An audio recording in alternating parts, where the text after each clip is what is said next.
Alright everyone, welcome back to Random Fixes. So do you have an old laptop that you don't want thrown away, or your laptop's only partially broken and the screen is still functioning? So in today's video, I'm going to show you how you can turn this built-in display from an old laptop to a monitor that you can hook up to a computer and use that as a secondary display.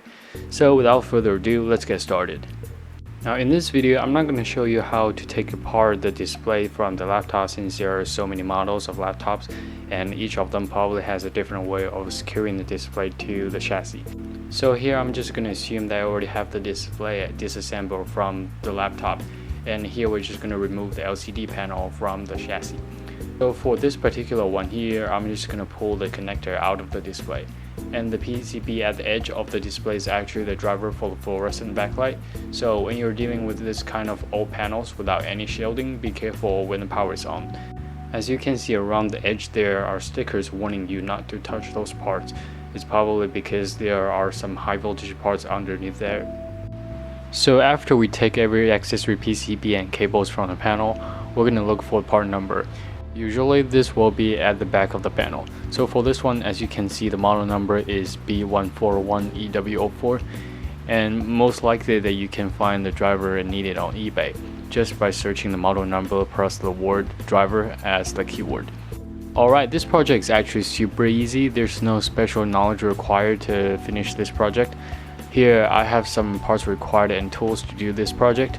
This is the display cable, and this side is going to be connected to the back side of our display, and this end is going to be connected to our controller board. Now this yellow board is the driver PCB for the fluorescent backlight. Now this cable is going to be connected to the main control board as well. Here is a button controller for the display to control some parameters like brightness, contrast, and so on. Now this is going to be connected to the main board as well. Now other than those, you might also want to buy a 12-volt DC power supply that's going to power the main controller board, and also some kind of a HDMI or VGA cable that you can connect between your computer and the controller board. And also to be sure to include some kind of a screwdriver, and then lastly be sure that you have the main controller board ready. Okay, so we're gonna assemble parts together. So the red wire for the display connector is the power for the monitor, and you should plug that cable right next to the white connector. All the video signals can be transferred by the blue and white cables, and it is okay with some exposed leads on the right. After that, we're gonna connect the button controller to the white connector housing right next to the display connector we just finished. And the light driver is going to the left side. And you may also see some NP ports on the PCB, and those are generally for things like speakers and remotes. Since they're not included in my package, I'm just going to leave them unplugged. After we assemble the circuit, we can now connect that to our panel. Here I'm just going to attach the display back to the plastic cover so we can ensure that we don't electrocute ourselves by accident. Now I'm just going to put a few screws back on since I'm going to do some modifications later.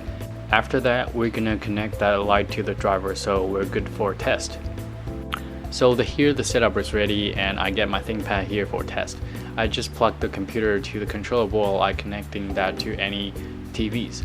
And after that, we plug the 12 DC power to the controller board, and we can turn the display on by pressing the on and off button on the button controller board. And here we go. Right now I'm in the duplicate mode, and I can change that to extended just like any other monitors. And you can see my mouse is moving back and forth between the monitors with no problem. Alright, everything's looking pretty good. To make this monitor a bit more practical, I made a kickstand with some old parts recycled from the old laptop. And I also tucked away some cables to the back and taped the boards onto the back so it can look nicer. I drilled some holes on the plastic cover for the cables to go through, and I also used some JB weld to attach the hinge from the old laptop here. And I also glued 2 carbon fiber rods, but you can replace it with any rigid rods that you can find. Now the duct tape you see here is actually protecting the stand from scratching the surfaces. Now, if you're gonna make similar kickstands in the way that I did, JB weld is definitely the best choice. As you can see here, there's no worry about it cracking once it's fully cured. I also tried some super glue, but they all came apart when I tested them. So here is a quick demo for this monitor. I have every cable connected to the driver, and this monitor is supported by our homemade kickstand. And here we're gonna go to the display settings and let it identify. Now the built-in display is 1, and the one we just made is identified as 2. Now the one we made is a little bit low on resolution since the model is a little bit dated, but there's no problem with dragging windows back and forth like this. And there's a little bit more latency on the monitor, but if you're not using that to play some FPS games, this is perfect for some productivity things. So here with the buttons, you can control the display properties like brightness, contrast, and so on. Now this button controller can also turn on and off the monitor. So after all, this works just like any other regular off-the-shelf monitor like the one on the back, except that this one might be a little bit sketchy. Alright everyone, thanks for watching, and if you found this video interesting, remember to give it a thumbs up, and I'll catch you guys later.